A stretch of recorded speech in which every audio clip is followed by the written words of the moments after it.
Isabelle Maréchal. Aussi pertinente que touchante. Alors, Nancy Audet, d'Équipe Jeunesse, a laissé sa carte pour ma prochaine invitée, Ève Boucher, qui fabrique des belles bottes.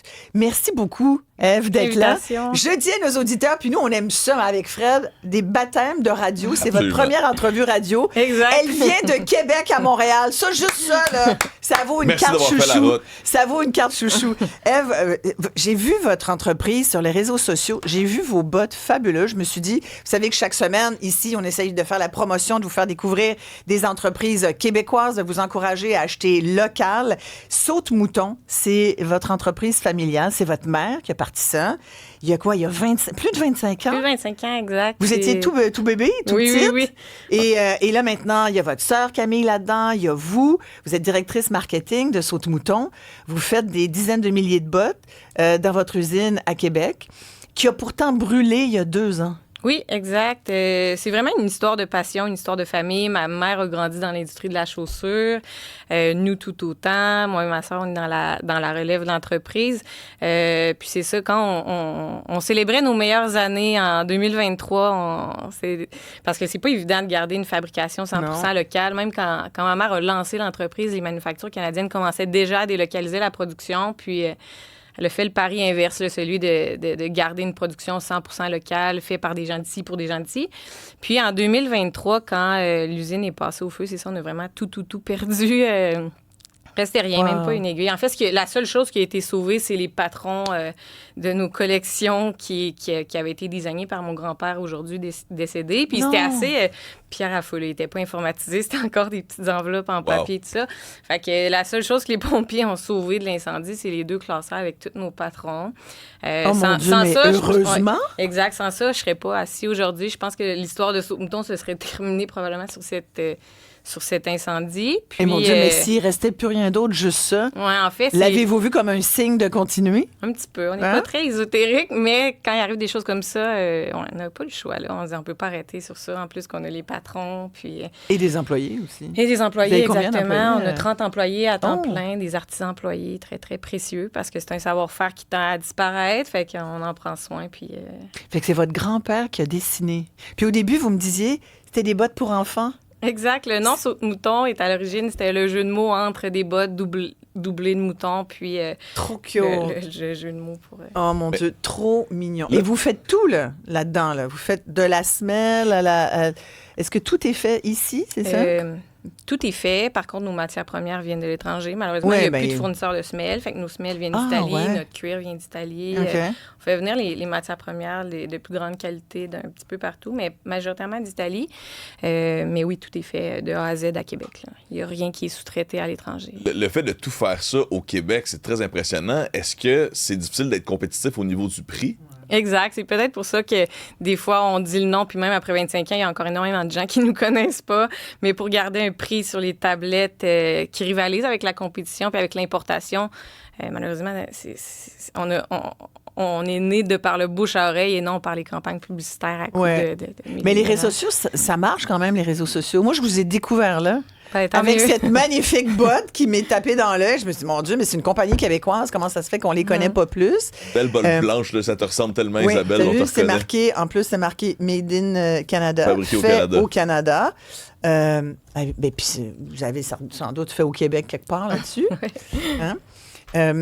Vous dites, c'est une très bonne question sur la notion de dire, bon, est-ce que on veut acheter local, mais souvent, et ça qui arrive, c'est le prix qui devient. Vos bottes sont à peu près de combien? Ça varie entre, je dirais, 285 jusqu'à 450. On en a avec du loup-marin, tout ça. Ça, c'est du loup-marin? Oui, exactement. Wow! Oui, c'est sûr que quand tu as du vrai loup-marin, tu te dis que c'est un produit de grande qualité, là, j'imagine. Oui, puis c'est des bottes qu'on se dit qui sont là pour vous accompagner pendant plusieurs années. C'est pas des bottes qu'on change. Ça fait que des fois, quand on prend en perspective le coût. On peut les amortir. Exact, c'est ça. Évidemment, on parle beaucoup de vous. Vous avez un client aux États-Unis avec 14 ou 17 points de vente, c'est ça? Oui, une quinzaine de points de vente. Une quinzaine de points de vente. Lui est situé dans au Colorado. Colorado, Iowa. Il y a plusieurs magasins, donc on a une portion de notre production annuelle qui traverse. Est-ce que vous avez été touché par les tarifs ou est-ce que c'est protégé? Oui, vous avez... Oui, énormément.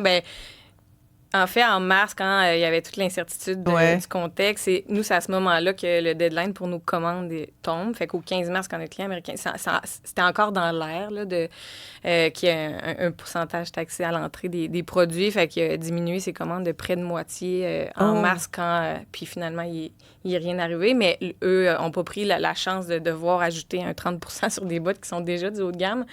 Parce que sur les tablettes, il y a quelqu'un qui doit payer ce montant-là. Donc, est-ce qu'il a recommandé depuis? Non, c'est ça. Nous, les commandes, c'est vraiment annuellement. Fait que là, de janvier à mars, c'est la portion où on prend les commandes. Ensuite, on commande toutes nos matières premières. Puis on produit d'avril jusqu'à novembre, décembre. Donc, il y a beaucoup d'entreprises québécoises qui, justement, avaient des clients aux États-Unis qui se tournent vers d'autres marchés d'exportation, des marchés d'ailleurs intra, c'est-à-dire au Canada. Parce que le Canada devient aussi... tu sais, on n'y pensait pas. C'était plus facile quasiment d'aller vendre à New York ou au Colorado que de vendre à Toronto ou Vancouver. Mais quand je regarde vos produits de super belle qualité... puis en anglais, me semble saute mouton. Ça se dit bien. Oui, c'est exotique. Ben oui, il y a quelque chose. Est-ce que vous regardez ces marchés-là, puis peut-être même l'Europe, d'ailleurs? Oui, l'Europe. On avait déjà vendu dans les Alpes, là, en Suède, il y a quelques années. Puis notre contact qu'on avait pour la distribution, on l'a perdu de fil en aiguille, mais on a encore des demandes de consommateurs qui avaient déjà eu qui en avaient acheté par le passé, qui là, les cherchent, mais on n'a pas de point de vente en Europe. Mais on a encore un gros terrain de jeu, le Canada, comme vous le disiez. Là, le Canada, on n'est pas encore énormément connu. Jusque dans l'Ouest, on a quelques points de vente, mais on peut encore développer le Canada. Vous avez du travail. Combien de bottes par année? Actuellement, parce que post-incendie, j'en ai pas parlé, mais on a eu la chance, dans notre malchance, qu'une manufacture à quelques kilomètres d'où on était, eux, fermaient leurs portes, ralentissaient les... en fait, il y avait plus de production. Il avait annoncé 1 an plus tôt qu'ils fermaient. Donc, on a pris 2 mois pour se relocaliser, recommander toutes nos matières premières.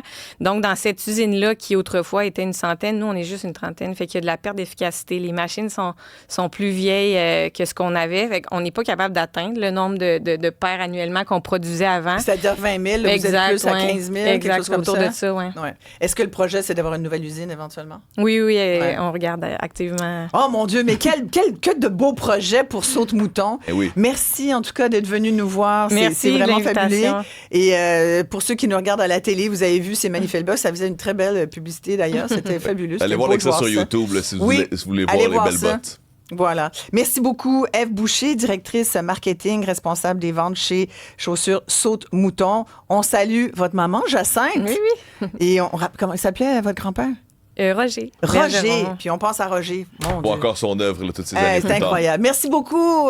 Encouragez-les. Merci à Fred. Merci, et merci Isabelle. à toute l'équipe. Et à vous, surtout, à demain.